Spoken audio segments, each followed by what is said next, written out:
Perkenalkan, nama saya Mario Abraham Tepu. Saya dari Universitas Quality Brastagi, Fakultas Keguruan dan Ilmu Pendidikan, Program Studi Pendidikan Olahraga.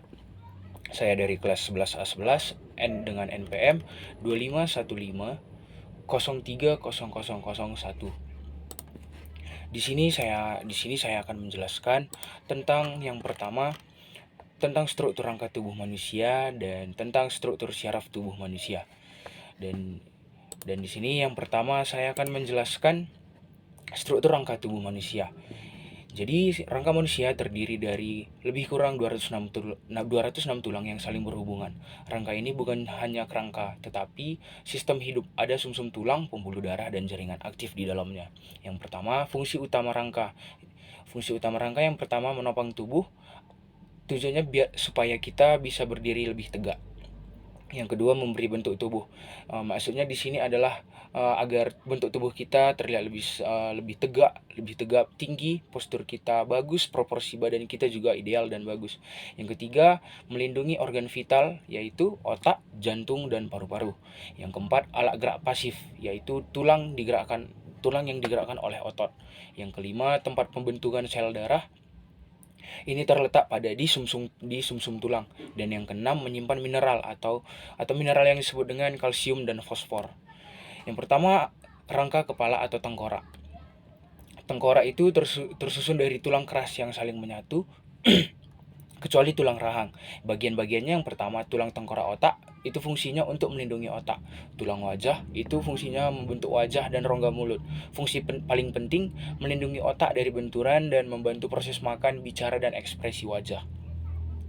Yang perlu diingat di sini yaitu tulang rahang adalah satu-satunya tulang tengkorak yang bisa bergerak. Yang kedua, rangka badan. Bagian ini adalah penyangga utama tubuh. Yang pertama, tulang belakang atau sering disebut dengan vertebrae, yang terdiri dari 33 ruas dibagi menjadi yang pertama leher atau cervical, yang kedua punggung atau torakal, yang ketiga pinggang atau lumbal, yang keempat kelangkang dan ekor. Fungsinya yang pertama, menegakkan tubuh, melindungi sumsum tulang belakang, dan membantu tubuh lentur dan seimbang. Yang kedua, tulang dada dan rusuk. Tulang dada atau disebut dengan sternum. Yang kedua, 12 pasang tulang rusuk. Fungsinya melindungi jantung dan paru-paru dan membantu proses pernafasan. Yang ketiga, rangka anggota gerak yang berfungsi untuk aktivitas dan mobilitas. Anggota gerak atas mulai dari bahu, lengan, siku, dan tangan. Fungsinya mengangkat, memegang, dan menulis. Anggota gerak bawah, panggul, paha, lutut, dan kaki. Fungsinya berjalan, berlari, menopang berat badan. Tulang paha atau femur adalah tulang terkuat dan terpanjang di tubuh manusia. Yang kedua, di sini saya akan menjelaskan struktur syaraf tubuh manusia. Yang pertama, jadi struktur syaraf bekerja seperti sistem syaraf bekerja seperti jaringan komunikasi super cepat yang mengirim sinyal listrik ke seluruh tubuh. Fungsi sistem syaraf yang pertama ada tiga.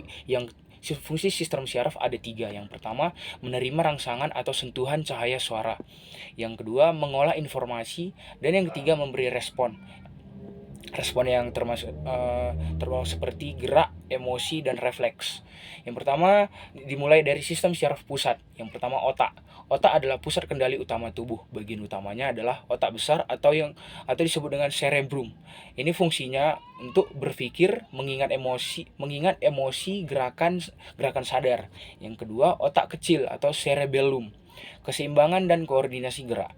Yang ketiga, batang otak yang berperan sebagai pernapasan, detak jantung, dan refleks dasar. Tanpa kita sadari, otak bekerja 24 jam non-stop dan tanpa berhenti sedikit pun. Yang kedua, sumsum tulang belakang. Yang kedua, sumsum tulang belakang yaitu bagian-bagian yang pertama terletak di dalam tulang belakang, yang kedua menghubungkan otak dengan seluruh tubuh. Fungsinya jalur pengantar impuls syaraf, dan yang kedua pusat gerak refleks. Contoh, tangan spontan ditarik saat kena panas. B. Sistem syaraf tepi. Syaraf ini menghubungkan sistem pusat dengan organ tubuh. Yang pertama, syaraf somatik, mengatur gerakan sadar. Contoh, berjalan, menulis, berbicara. Yang kedua, syaraf otonom, mengatur fungsi tanpa disadari. Syaraf simpatik, aktif saat tegang, takut, olahraga. Syaraf syaraf parisamti, aktif saat istirahat, dan yang kedua detak jantung melambat atau tubuh rileks. Dan kesimpulan akhirnya adalah rangka adalah struktur dan perlindungan tubuh. Syaraf adalah pengendali dan penghubung seluruh aktivitas tubuh.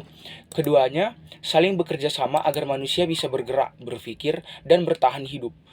Dan sekian dari penjelasan dari saya, itulah penjelasan tentang syaraf rangka tulang manusia dan struktur rangka tulang manusia dan struktur syaraf manusia.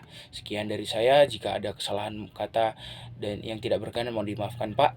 Terima kasih. Tuhan Yesus memberkati.